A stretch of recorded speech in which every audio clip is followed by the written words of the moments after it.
But the title of my talk is 2,978 Days, The Race to Cure NGLY1. And anyone who knows me knows that I never look back. I always look forward. But I actually want to start today by talking about something that happened on May 25th, 1961. And that was the day President Kennedy announced to Congress that the United States was going to the moon. At the time, achieving something like that sounded unimaginable to most people. But sure enough, 2,978 days later, Apollo 11 touched down on the Sea of Tranquility. Most of you have probably heard this story. It's become a cliched metaphor these days for achieving the impossible. President Obama used it recently in his State of the Union address to talk about the new war on cancer. But the moonshot metaphor has problems. It took over $160 billion in untold man-hours to reach the moon. By comparison, only $1 billion has been allocated to the new war on cancer. There are over 13 million people in the United States alone living with cancer. Meanwhile, to date, there are fewer than 50 people in the entire world living with NGLY1 deficiency, the disease that my daughter has and the one that our foundation is trying to cure. Obviously, the government isn't going to give us $1 billion, much less $160 billion.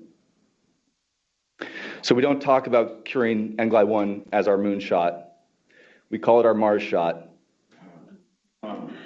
Why? Because we got to the moon through a huge amount of money and other resources. That was the old way of doing things. Now we're looking beyond the moon to an even more incredible goal. Mars is 1,000 times further than the moon, but we're not going to spend 1,000 times more to get there. To reach Mars, we have to change the rules. We have to innovate, and that's how we really approach curing NGLY1 deficiency. And unfortunately, we don't have the luxury of time. It took NASA 8 years to reach the moon. Doctors gave my daughter Grace 5. 5 years from the time she was born. That was the estimated life expectancy of a patient with Grace's symptoms. Of course, back then, there wasn't a lot to base that on. Like Matt and Christina's son, Bertrand, as you heard earlier this morning, Grace was an absolute puzzle when she was born. It took 3 years to finally reach a diagnosis, and once we did, it wasn't clear what to do next. We had a goal to find a cure, but we knew that reaching that goal was going to take an incredible amount of work by an incredibly diverse collection of people and groups. And the only ones we were in contact with were clinicians. There were no lines of communication with other people that we needed to make real headway. Researchers, pharmaceutical companies, and government agencies. And there was no precedent for how to change that. It had never been done before. It seemed impossible. But this was our daughter. Chris and I didn't see the impossible. We just saw a lot of work ahead. And we also saw something much bigger, a chance to change how rare diseases were researched and cures were found. We saw our Mars shot. What we needed next was a model that would allow us to make huge strides in a very short amount of time. As it happened, that model already existed, and it was one that I was incredibly familiar with. I've had the privilege of working with some of the most brilliant and innovative leaders in the startup community in the Bay Area. And I know that a lot of you probably hear startup in Silicon Valley and think of guys in hoodies, huddled in a dark room for weeks, building some sort of drone app that delivers tacos,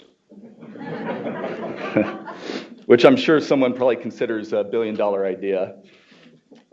But that's not what I'm talking about when I talk about a Silicon Valley model. I'm talking about what happens when you bring together incredible minds, like the people in this room, and drop them in a fast-paced, collaborative environment that is highly iterative. Oops, sorry.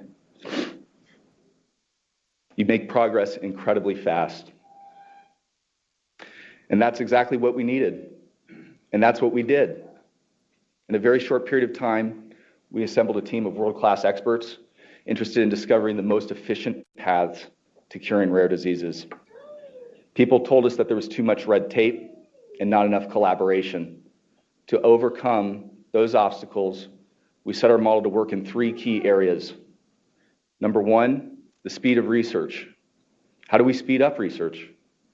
By clearing away the barriers that might slow us down. It doesn't take months for our board to approve funding applications. It takes days. The faster we can get research off the ground, the faster we can start seeing results. We also aren't afraid of taking chances. Since our inception, we've followed the famous advice from Facebook CEO Mark Zuckerberg: move fast and break things. This resonates for a couple of reasons. First, we don't have the luxury of time. We cannot simply go from one step to the next sequentially in order.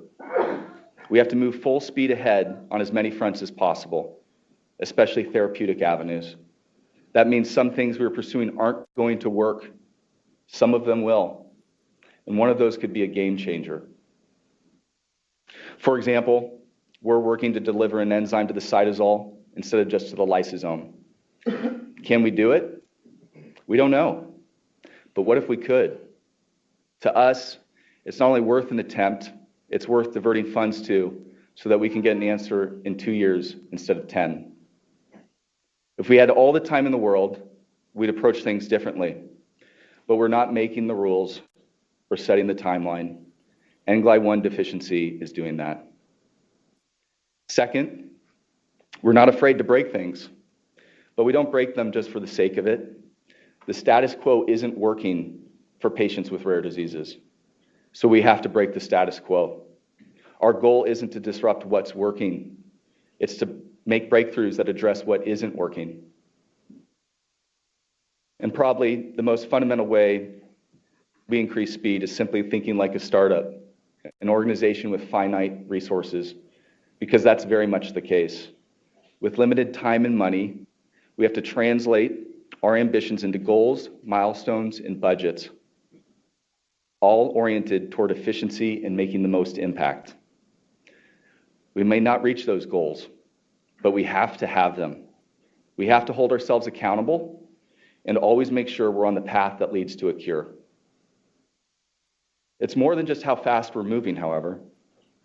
It's about what we're funding.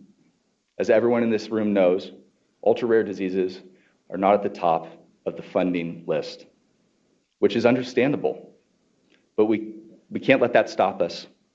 We have to do 1,000,000 times more with 1,000,000 times less. We have to get creative. We have to get strategic. If we have a fraction of the resources of large-scale programs, why would we do research just like them? So instead, we review the progress of research and make much more frequent funding cycles. If the research leads to something new, we follow it. If it informs other research, we fund that.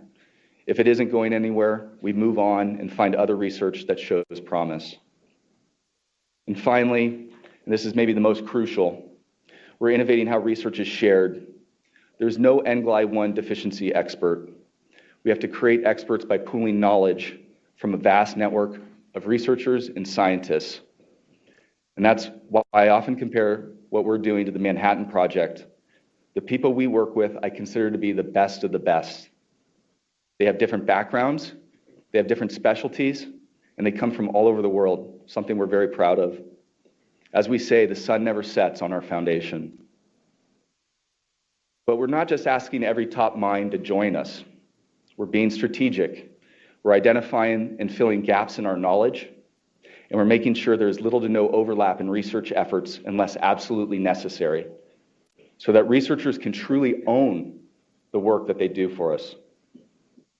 In the same spirit, we also want to maintain a clear pathway to publishing, both because we recognize the importance of established systems of putting research out into the world, and also because we respect how publishing aligns with our researchers' personal goals. In fact, whatever we can do to clear the path for our researchers, we do it. That means everything from stepping in when the government slashes funding to dealing with transfer and overhead fees that get in the way of progress. The easier it is for our researchers to do their jobs, the closer we can get to a cure, and the more research we're able to put out into the real world. And our network doesn't stop with scientists. We partner with the businesses and organizations, other businesses and organizations that can help us find a cure, or that we can help. Whether that comes in the form of funding, sharing research, or even providing established channels to market for innovations and treatments we're working to develop. But we're not just innovating for innovation's sake. Our only measure of success is the positive impact we make in these patients' lives. In terms of impact on patients with NGLY1 deficiency, on the highest level, we've helped increase, jumped one slide ahead. We've helped increase awareness of the disease, resulting in the discovery of new cases. We've also helped build a community for patients, their families, as well as scientists and researchers. It's only been a year and a half since we started, and our foundation has already made great strides. We're on the verge of new and exciting breakthroughs. One member of our team, Dr. Lars Steinmetz, has identified important connections between the NGLY1 gene and Alzheimer's, Parkinson's, and cancer. Another, Dr. Hamed Jafar-Najad, who you just heard from, has discovered a critical signaling process in the gut that shines light on digestion and metabolism, a process central to the NGLY1 deficiency phenotype. And still another group, led by Dr. Greg Enns, has found a compound that seems to rescue NGLY1 cells in the lab. And beyond Grace and the other NGLY1 patients, our impact is spreading. This lean and nimble framework we've developed can be used by any organization or foundation to speed up disease research. Already, the Test Research Foundation and the Cure GM1 Foundation had benefited from our model. Combined with our scientific discoveries, our hope is that we'll make a positive impact on the patients with other rare diseases and even those with more common diseases. As I said before, we don't look back, we always look forward. And what we see is a new and exciting path to saving lives. That's not to say that the traditional path of research isn't hugely valuable. It can lead to treatments and life-saving cures, but this method will be too slow to cure Grace, others with NGLY1 deficiency, and those suffering from other ultra-rare diseases. And that's where we come in. We've laid the groundwork. We've assembled a world-class team. We've gotten significant traction, and we're already evolving. When we brought on our first team of researchers, I gave them 5 years to find a cure. 3 years less than it took NASA to get to the moon. But this isn't our moonshot. This is our Mars shot.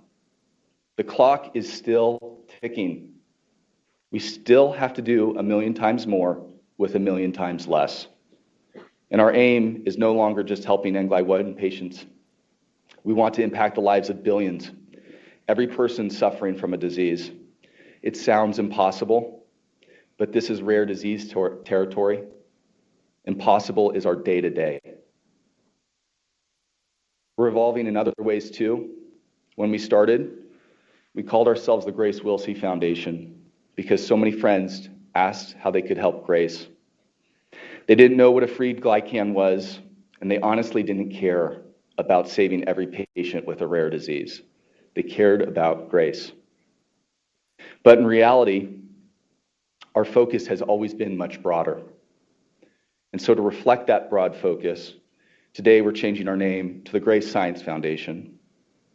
Please visit our new website. It looks awesome, has a ton of new content on it. It also makes it incredibly easy to get in touch with us and start a conversation. We need so much help if we're going to ever achieve our Mars shot. So if the path we're on sounds like one you would like to explore, please join us. Thank you.